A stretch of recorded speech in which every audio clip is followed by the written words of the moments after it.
Hello, home builders. Today we are on day 55, Young Examples. And Paul is talking to Timothy.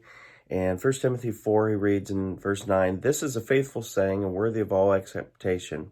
For therefore we both labor and suffer reproach, because we trust in the living God, who is the Savior of all men, especially of those that believe.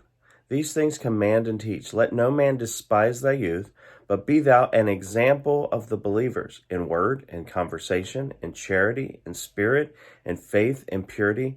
Till I come, give attendance to reading, to exhortation, to doctrine." So Paul here is speaking to Timothy, and he's wanting Timothy to be an example. Now, Timothy is younger than most of the people that he is probably being the pastor over in the church that he is at. And Paul is encouraging him to be an example to them. We all, through this, we've been talking about parents being examples to their children and what we do, what we say. But we also need to teach our children when they're young that they're an example. Now, if they're the older sibling, they get that speech all the time, probably. But it's more than that. We need to teach them to be an example to other believers, to their classmates, and because they represent, if they've come to know Christ, they have now become an example of what Christians are to the rest of the world. There's a couple things we do when we teach them as children to be an example. First is it teaches them to think before they act.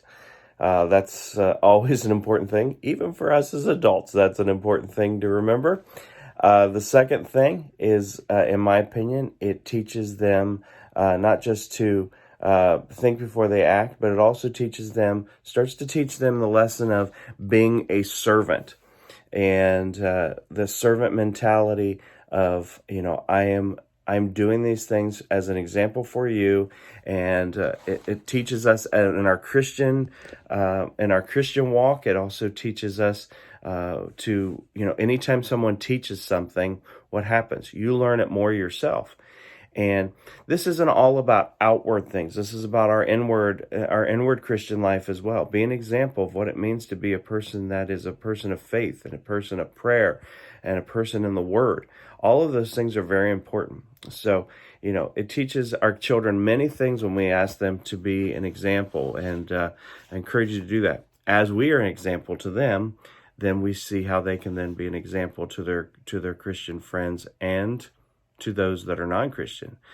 That's very important as well, obviously, because we want to see them come to know Christ. So today's parenting principle: encourage your children to model and live out their faith in such a way that they will be good examples for others to follow. Well, that's a good summary of what we just said. So I hope you guys have a great day and have a wonderful weekend. We'll see you on Sunday. Love you guys. Bye.